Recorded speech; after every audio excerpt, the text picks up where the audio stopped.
अस्सलाम वालेकुम। आज हम बनाएंगे बहुत ही मज़ेदार आलू गोश्त।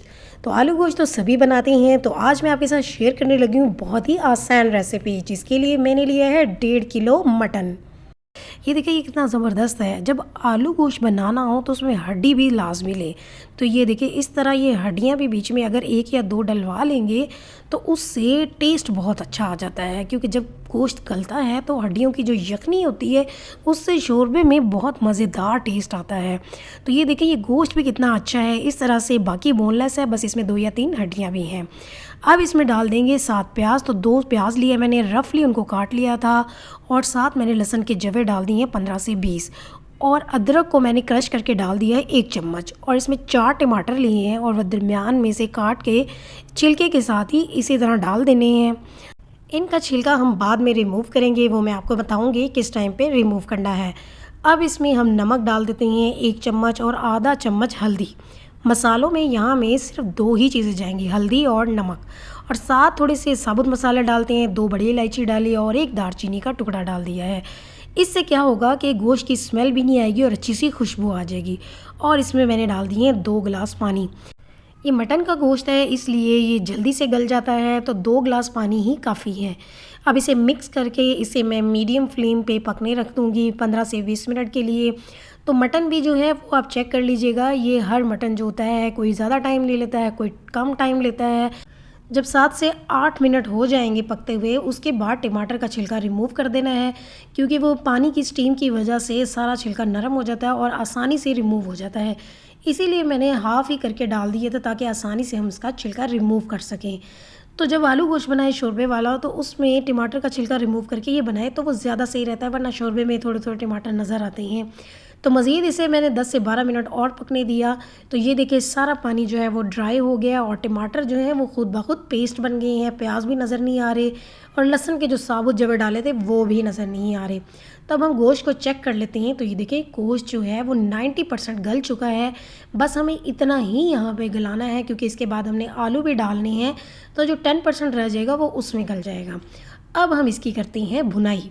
तो भुनाई करने के लिए मैंने आधा कप ऑयल डाला है। पिसी हुई लाल मिर्चें मैं डाल रही हूँ 1.5 चम्मच, क्योंकि 1.5 किलो गोश्त है और इसमें हमने अभी आलू भी डालने हैं, तो इसलिए थोड़ी सी मिर्चें मैंने ज़्यादा डाली हैं।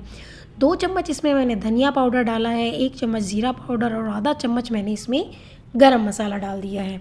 और यहीं पे भुनाई के वक्त ही मैं 4 से 5 हरी मिर्चें भी डाल रही हूँ काट के। अब इन सारी चीज़ों को अच्छी तरह से मिक्स करेंगे और उसकी भुनाई हम करेंगे अच्छी तरह, जिसके लिए 2 से 3 बार मैं पानी भी डालूँगी और इसकी भुनाई अच्छी तरह कर दूँगी। गोश्त को भूनना बहुत ज़रूरी होता है, तो उससे क्या होता है बहुत ही अच्छा सा टेस्ट आ जाता है। और गरम मसाला भुनाई के वक्त ही अगर हम डाल दें तो उसका बहुत ज़बरदस्त फ्लेवर आता है, खुशबू बहुत अच्छी आती है। कुछ लोग एंड में बिल्कुल डालते हैं, आप उस वक्त भी डाल सकते हैं, लेकिन आप मेरी तरह बना के देखें, भुनाई के वक्त थोड़ा सा गरम मसाला डाल के देखें तो बहुत ज़बरदस्त बनता है। तो जब गोश्त की भुनाई हो जाए उसके बाद हम इसमें डालेंगे आलू। तो आलू ये देखिए मैंने बड़े साइज़ के काट लिए हैं। आलू गोश्त में आलू जो हैं वो बड़े ही कटे हुए अच्छे लगते हैं। बस एक आलू जो होगा उसके 4 पीस कर लेने हैं। अब आलूओं की भी हम गोश्त के साथ थोड़ी सी भुनाई करेंगे। आलू डालने के बाद बहुत ज़्यादा भुनाई नहीं करते, बस 2 से 3 मिनट तक भुनाई करते हैं। और जब भुना जाए तो उसकी पहचान क्या होती है, उसकी बड़ी ही आसान सी पहचान है। आप ये देखेंगे, अगर आलूओं को देखें और गोश्त को देखें तो जितना मसाला जो हमने भुना है ये सारा जो है वो बोटी के साथ और आलू के साथ लग चुका है। ये देखिए ज़रा आलू, ये सारा मसाला इसके साथ लगा हुआ है। इसी तरह अगर आप गोश्त को देखेंगे तो उसके साथ भी मसाला लगा हुआ है, मतलब इसमें पानी अब बिल्कुल भी नहीं है, ये बहुत अच्छी तरह से भुना जा चुका है। जब हम गोश्त को अच्छी तरह भून लें तो ये देखें ये कितना ज़बरदस्त भुना हुआ है, गोश्त के साथ भी मसाला अच्छे से लग चुका है। अब हम इसमें डालेंगे पानी। तो गोश्त चूँकि यहाँ पे 90% गला हुआ है, बस 10% और गलाना है, आलूओं को गलाना है, इसलिए मैंने यहाँ पे 2 गिलास पानी डाले हैं। मज़ीद मैं चेक कर लूँगी, अगर मुझे कम लगेगा तो मैं इसमें 1 से 2 गिलास और डाल लूँगी। तो ये देखिए पानी मुझे थोड़ा कम लग रहा है, क्योंकि आलू बड़े साइज़ के हैं तो उन्हें अभी गलने में टाइम लगेगा, इसलिए 1 गिलास पानी मैंने और डाल दिया है, ताकि ये पकते हुए बाकी जो थोड़ा सा पानी बच जाए, वो इसका शोरबा भी तो बनाना है हमने। तो 20 मिनट के लिए मीडियम फ्लेम पे हम इसे पकने देंगे। तो 20 मिनट हो गए हैं, तो ये देखें कितना ज़बरदस्त बन गया है। आलू को चेक कर लेते हैं गले हैं या नहीं। तो आलू अच्छी तरह गल चुके हैं और गोश्त भी जो 10% रह गया था वो भी गल गया है। अब यहाँ पे देखें कि अगर आपको लगे कि अभी आलू नहीं गले तो थोड़ा सा पानी और ऐड कर सकते हैं, लेकिन मैंने 3 ग्लास डाले, उसी में ही अच्छी तरह से आलू भी गल गए और गोश्त भी। बिल्कुल एंड में फिर हम हरा धनिया डाल देंगे और हरी मिर्च को इस तरह लंबाई में काट के हम 5 से 6 वो भी डाल देंगे।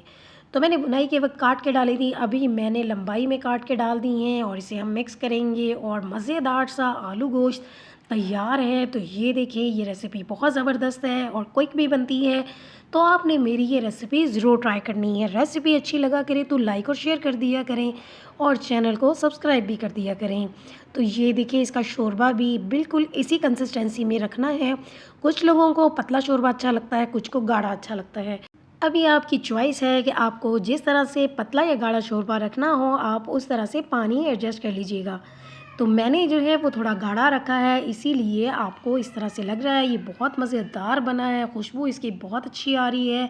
तो ये रेसिपी आपने ज़रूर ट्राई करनी है। तो इसके साथ ही हम फिर मिलेंगे। अल्लाह हाफ़िज़।